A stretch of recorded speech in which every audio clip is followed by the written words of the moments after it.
Hey, I'm Matt Hudgens, and he's Dave Mulvaney, and this is Profitability MD. Dave, how you doing today, buddy? Doing great, Matt. How are you? Life's pretty good. Doing all right. Hanging in there. All those kind of things. How about you? Doing good. Summer in Florida, so if I break up, it's because the storm's outside, and well, I'll let you talk if I break up. After your show. All right, so episode 87, Success Requires Personal Accountability. You and I were having a discussion offline that talks about to be successful at anything, to be successful at business, in your personal life, in your relationships, in your whatever you want to account. It's personal accountability. So I thought we'd go down those kind of ways. I was going to start the topic off on Dan Sullivan talks about there are two economies. There's time was for pay or pay for time. So you're breaking up at the moment. How's your signal at the moment? Mine's good. You're kind of bouncing. Okay, but, so mine was good. All right. Well, we're both bouncing. Should we start over? Are we good? No, we're good. So okay. You were talking about Dan Sullivan and yeah, Dan Sullivan's got a thing that talks about the results economy and the time economy. I don't know if he calls it that or something to that effect.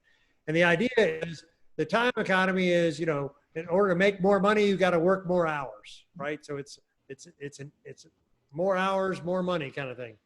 And the other economy, what he calls the results economy, right? Doesn't matter how long I take it, but if I paint your back porch, you're paying me a fee to paint the back porch, whether it takes me 1 hour or 10 hours, right? You're just paying me to the results economy, pay me to paint the back porch, right? As opposed to pay me 20 bucks an hour to paint your porch. I don't know if it takes me 2 hours or 10 hours, right? And so personal accountability is more, as an entrepreneur, you're in that results economy, right? You're in that eat what you kill economy, right? Results economy, eat what you kill. Salespeople are great at that, right? So commission sales guy, eat what you kill. Those people, you don't have to whoop them. You don't. They have their own self accountability, right? You don't have to motivate them. You don't have to. Sometimes you motivate them a little, but right. But they're into. Nobody has to tell me to. If I'm painting, you know, whatever, pressure washing driveways, I'm going to change it to pressure washing driveways. Well, I could either do 2 driveways in a day, or I could do 5 driveways in a day, right? Which one do I make more money if I do 5 driveways in a day? So if I want to make more money, I'm going to work faster and get 5 driveways done, right? There's nobody who's getting paid by the hour who might take all day to do 1 driveway, right? So and I think there's a trait with entrepreneurs. You'll find they exercise consistently, and that's personal accountability on a level that goes deeper than just work. Like for you did was it called Fit 75 or what was it? 75 hard. Yeah. 75 hard. That 75 hard took a commitment on your part, and you went through, you lost the weight, you ate right, you did everything. Why? The why really is not relevant once you set your mind to it. You decided, I'm going to do this, and then you did it. That takes enormous personal accountability. That is a trait that is very common with successful entrepreneurs. And one of the reasons I wanted to talk about accountability today is if someone who's watching this or listening to this is if they're struggling with success, chances are they're probably struggling with personal accountability, because it all boils down to, when you say you're going to do something, are you going to do that? Right. And it's the successful people who say, I'm going to go out and exercise, or I'm going to go run 5 miles every other day, or I'm going to do this, or I'm going to do, and they go do it. And whether that's reading a book a month, you find all of these idiosyncrasies among people who are success driven. They're like, I'm going to read a book a month. And then for 12 months, they'll do that. You know, they do it every month. I'm going to eat right 3 times a week, or I'm going to eat right 4 times a week. And then they stick to it. It's all of those little things. Well, it's funny you say that. I was just reading something the other day. The best way to run a marathon is to book yourself for a marathon. Yeah. Right. That you commit that I'm going to run the marathon come, next March. And I give myself whatever this is, 6 months to do it. The best way to run a marathon is book yourself, make the commitment, book yourself to the marathon, and then you'll back into it. Right. Commit to reading a book a week or a book a month. Right. Commit to losing 10 pounds. Right. I think that's actually the first thing in Dan Sullivan's 4 C's. You make a commitment before you start doing anything. It's what I think it's decide. The act of deciding means you've eliminated other options. Yeah, Dan talks about the commitment, and I think I'm the one who added the decision. I'm not sure that that's in his book, but it probably is. I shouldn't take credit. But yeah, before you commit in the 4 C's, but that's that decision. And all entrepreneurs have that one trait. And this is probably, when you really get down, there are some traits entrepreneurs share. Of course, commitment is one of them, but accountability to themselves. And it's to themselves. I think that's why we titled this personal accountability. Like if you need an accountability partner, that tells most people around you that you're probably not personally accountable. And that is a problem, because if you can't be accountable to yourself, you probably won't be accountable to anyone else. Right. And you can do this by starting small again, right? So use that marathon example, right? So you're going to run a marathon in March. Well, how would you start? Well, you just start walking. You just start walking every day, right? I use this example for me personally, and I stole it from who's the guy, the 4-Hour Work Week? Tim Ferriss. Yeah, Tim Ferriss. And I did the exact same experiment on myself. So I'm giving him full credit, but it was like, all right, I want to get up and exercise in the morning. What's getting in my way, right? My own accountability. I want to exercise in the morning. What's getting in my way? And I just kept doing an experiment, copying him, that said eventually I had to put my clothes out the night before. Here's my exercise, shirt and T-shirt and socks and shoes. I had to put those out. I had to commit to say I wear contacts and sometimes I'd use that as an excuse, like, oh, I don't want to put my contacts in, my eyes are sore. Oh, I won't want to work out. So I had to commit, hey, I'm going to work out in glasses, which I hate because they get all sweaty and foggy, right? So I had to commit to say, all right, I had to eliminate all obstacles, basically. Eliminate all my obstacles. So for me, it was I got to put my clothes out, shoes, socks, shirts. I got to commit to go in glasses or contacts. Of course, when I get up, I'm going to go in contacts because I'm up. Why not? And then you got to commit to putting on your shoes and taking that first step. Because once you make that first step, like I forget who told me that. Well, somebody's like, well, you commit to walking to the end of your street. Because once you're at the end of your street, you're not going to turn back around. No. But you got to walk into the end of your driveway. You got to commit to walking to the end of the driveway, because once you get there, you're going to keep on going. So I don't want to say that if you don't have accountability or having trouble with it, the way to overcome it is come up with what's standing in your way. What are the obstacles? And let's find little micro steps so we can take. Actually, that's a great point. Is okay, how do you overcome it? If you're not accountable to yourself, well, I think there's a level of fear there that is probably preventing you from doing something. It could be fear of success, it could be fear of failure, it could be fear, a lot of different fears. But to overcome it, like you said earlier, start small. Here's the problem with personal accountability when you've been doing it a lot of years. Like when I started this year out, I said, okay, I'm going to turn 52 this year. So I'm going to run 520 miles this year. And I'm pissed that I made that, because I can't back out of it. And, like sometimes it's a pain to run 14 miles a week, 11 to 14 miles every week. And I don't have to, because I would still exercise, but I made this commitment. Right. And now I have personal accountability because I track everything. I track my blood pressure, my weight, I track everything, my eating habits, all of it. And I think that's personal accountability, tracking, right? If you have tracking of what you're doing, well, that's being personally accountable. And so I can go back years. I keep calendars, records. I can go back years and see how I exercised in 2018 versus 2019. My eating habits, my weight on a daily basis.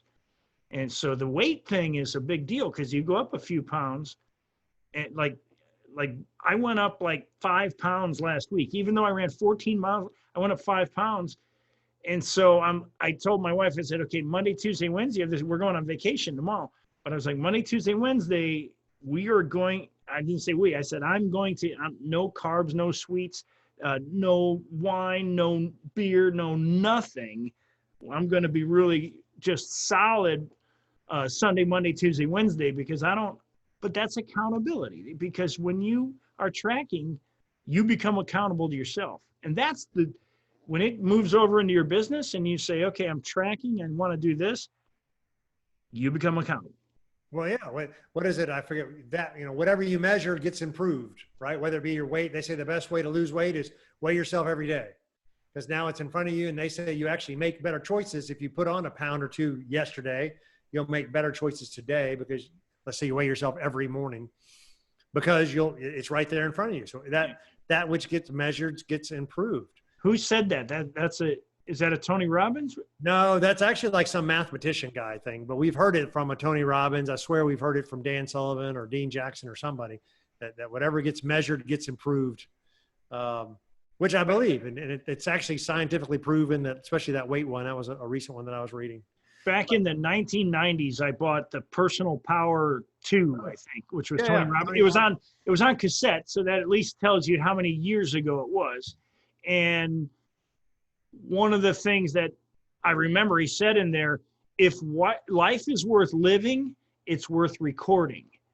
And he was talking about recording your habits and the things that stand in your way. And then years later, you and I were in Strategic Coach together, and Dan Sullivan talked about the activity inventory.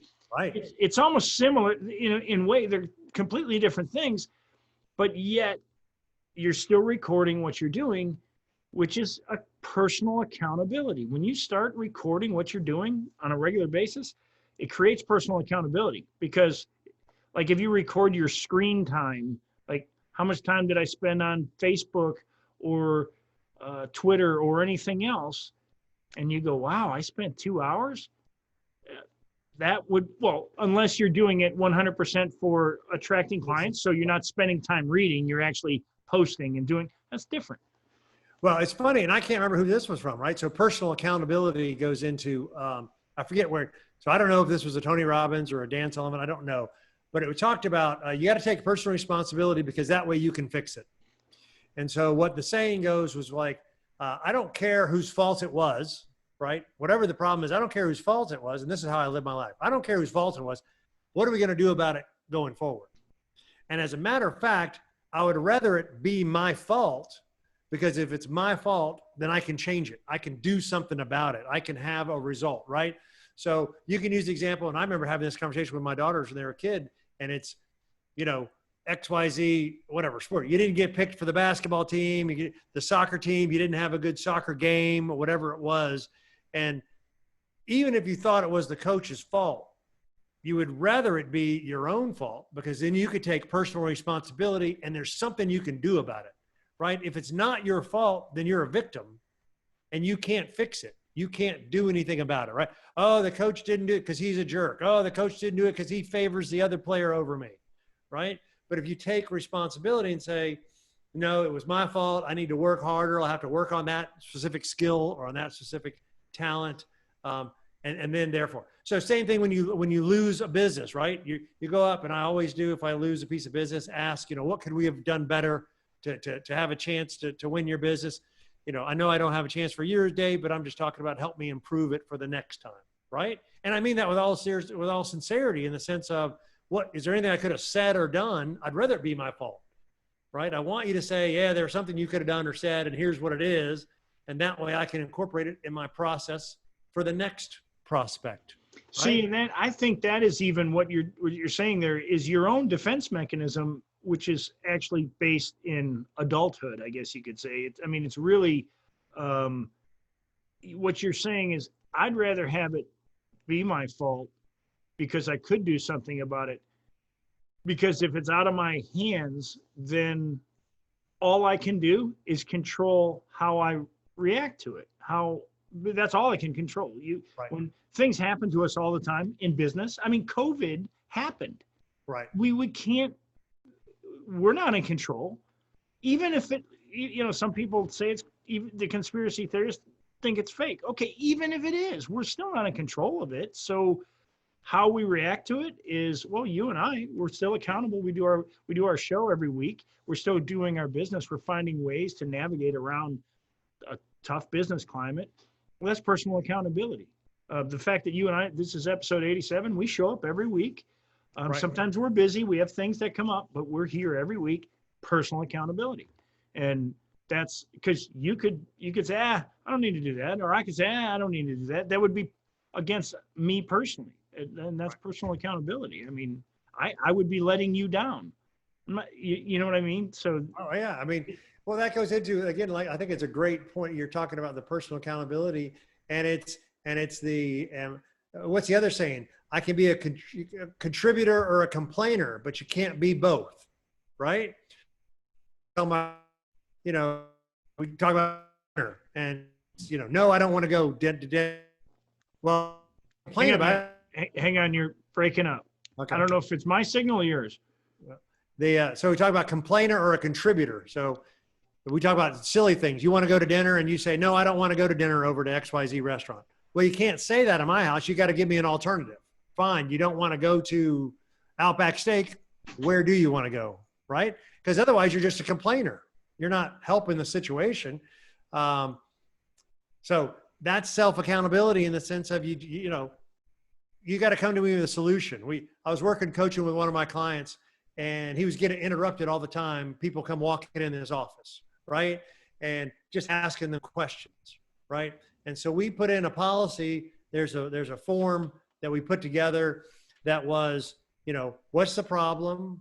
What have you tried to fix it? What's the problem? What have you tried to fix it? What do you think the next step will be? Right? You got to fill that out before you can walk into his office, right? And the point of that is threefold, right? One would be, you got to take the time to fill out the form, right? Number two, I want you to tell me that you've tried something and you have an idea of what the next idea, but you might need my guidance. And then the third of that was, well, that way his knowledge is applied to solving the problem, not rehashing the problem. You've already rehashed it. Here is the problem. Here's what I've tried. Here's what I was thinking of trying next. What do you think? Right? So, and the fourth benefit was, I'm teaching you how to solve a problem yourself. Right? So he's only applying his knowledge. Hey, you've come to me, you've tried this. It's great. I don't even need to rehash it. Let's try this next thing. So I'm using my knowledge immediately. But then what he's really doing is training his staff to answer their own problems, because it's a pain in the butt to fill that form out before you got to come in there. But also, well, that's what I'm going to tell you to do before you come in here. So let's make sure you do that first step before you bother me. So Dale Carnegie, not in How to Win Friends and Influence People. There's a book after that, and I can't think of the name of it at the moment. I listened to it several months ago. And in that book, he talks about how I believe it was JP Morgan, and he was in this big steel company, and he got so depressed because everybody was doing that thing. They were coming to him so much, putting all these decisions on him. And so through advice of Andrew Carnegie, he decided that what he would do from then on, instead of these meetings where everybody threw stuff at him, he would ask them, okay, what have you done so far? What have you tried? What were the results? And instead of coming to me with the problem, I want you to come to me with every solution that you try to come up with. Yeah. And what ended up happening was he no longer had meetings because everybody was willing to try and fail. So they no longer needed his input. And so that personal accountability, he took his leadership and he put it on them and let them be personally accountable. And it made his company run that much better. And when you were talking about how you treat your household, don't come to me with, okay, let's go to Outback. And we're not being endorsed by Outback, I can assure you. They're not paying for this. We're just using that as an example. So let's go to Outback. And they're like, nah, I don't feel like Outback. Well, they have to bring a solution. That's kind of what a mastermind group does. It's not, we're just not going to, no, you don't just turn something away, you actually say, well, no, maybe we should do this instead. So you're contributing rather than being a complainer. That's a great point. And that's personal accountability, to contribute, required to contribute. I wish I'd thought of that one. Yeah. My Yeah. kids were.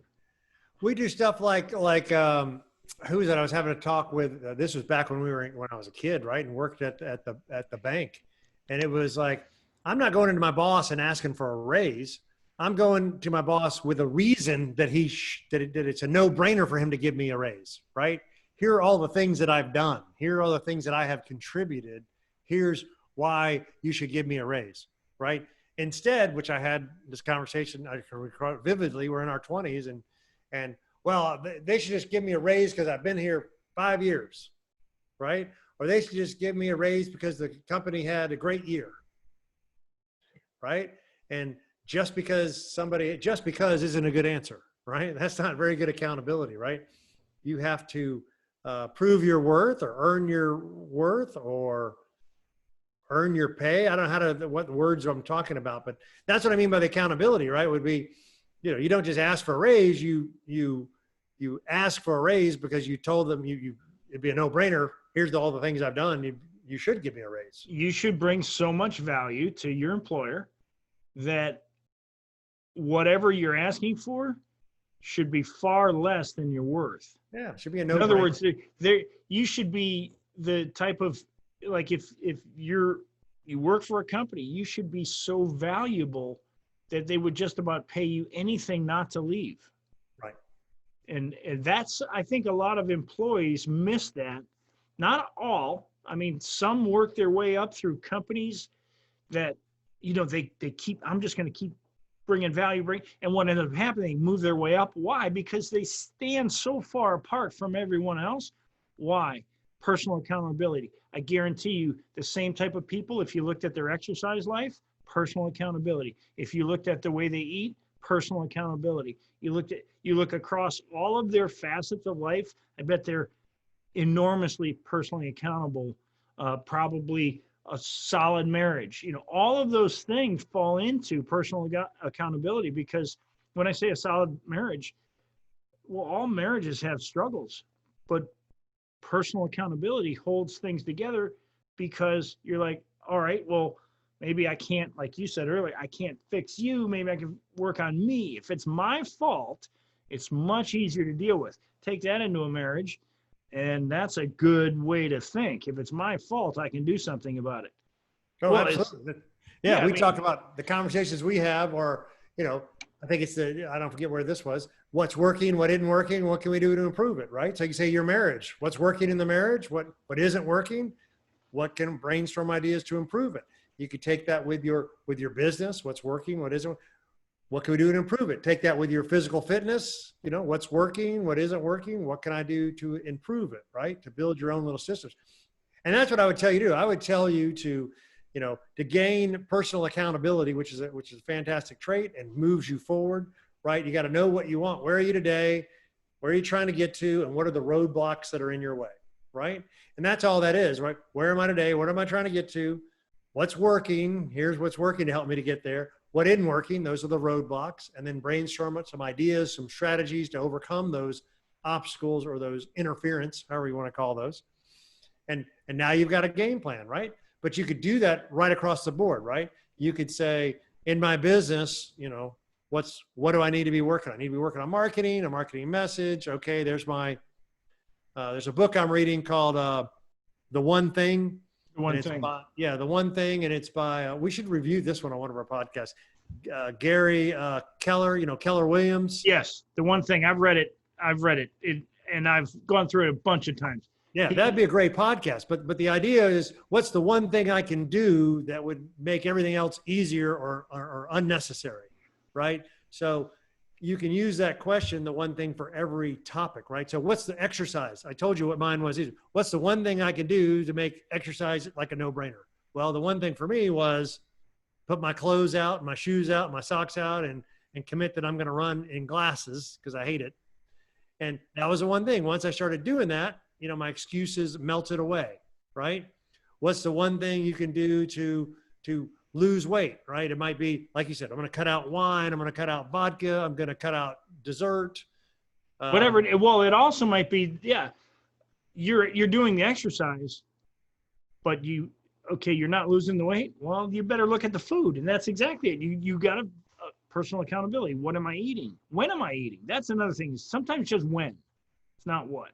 That's pretty interesting. You know, if you're eating ice cream at 9 o'clock, I know you love ice cream. That's why I brought that's it my up. thing. Yeah, no, if you're eating ice cream at 9:30 at night, well, that's not the best time to eat ice cream. Maybe 6 o'clock, but then again, maybe you should have it before dinner, and then you won't be so hungry for dinner. But I love ice cream too. That's my plan.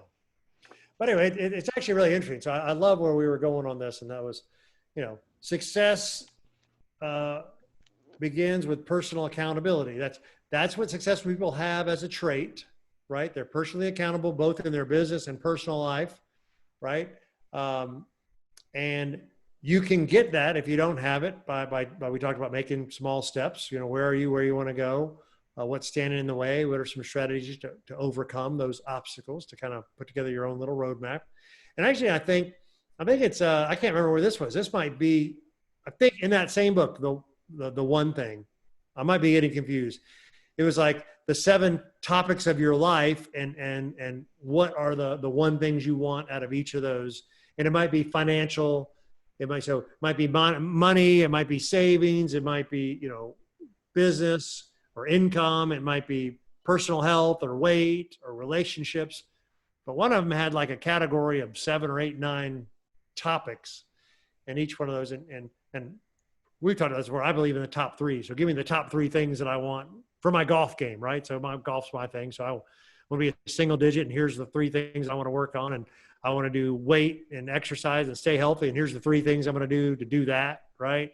And then business, I want certain amount of freedom and time off. And what are the 3 things I'm going to do to make sure I take the time off? And anyway, the idea of that is you can make yourself accountable. Yeah, and I love that you brought up time off, because a lot of times we promote marketing and we promote all these different things about business, but one of the things that you do probably way better than I do is you always take more time off. And why? Because that's something that's really extremely valuable to you, and it's valuable. If you're an entrepreneur, you need time off. I take time off as well. When I say off, I mean no cell phone, no laptop, nothing. You take time off. But that is, you have to be accountable even to your time off, to your free time. That's your sanity. That's the only way you recharge your batteries. That's where you recharge your batteries. We talked about that in the past where, my dad was, you worked hard, so then you get time off. The new way is you need the time off so your batteries are recharged. So when you're working at a very high level. You'll be more productive. It's the old, I think it was Paul Bunyan, the tale about him. I'm not sure if it's Paul Bunyan, but it's the old adage about if you're constantly chopping trees, you've got to stop long enough to sharpen your axe, or you're swinging a dull axe. And that's perfect. That's exactly right. Yeah. If you can't swing a dull axe and think you're going to continue to cut trees at the same rate when the axe is sharp. And so you need time off. That's accountable. You got to be accountable to sharpen your axe, I guess you could say. Yeah, that's really good.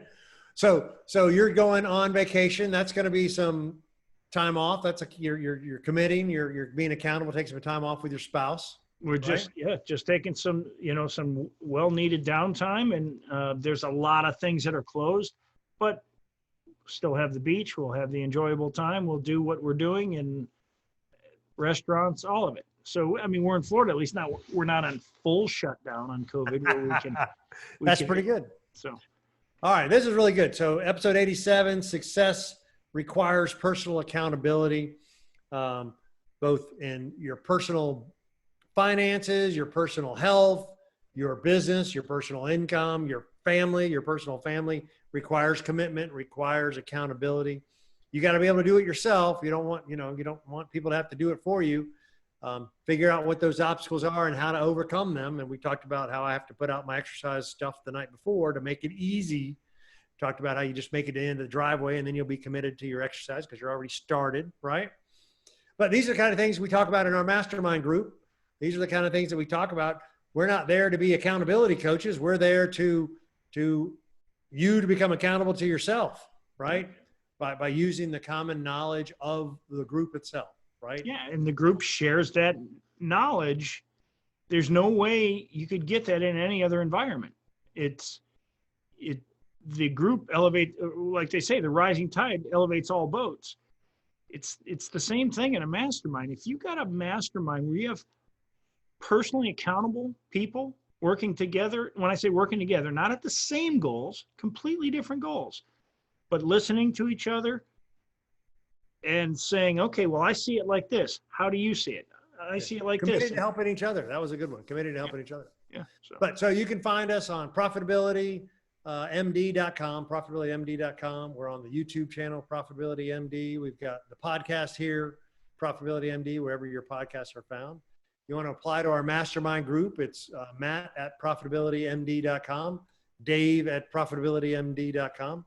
So we're together another mastermind group where we'll talk about these kind of subjects to get you personally accountable to yourself and the group as a whole, to motivate each other and learn from a collective group. Exactly. Couldn't have said it better myself. Great show today, Matt. Some time to recharge some batteries. All right.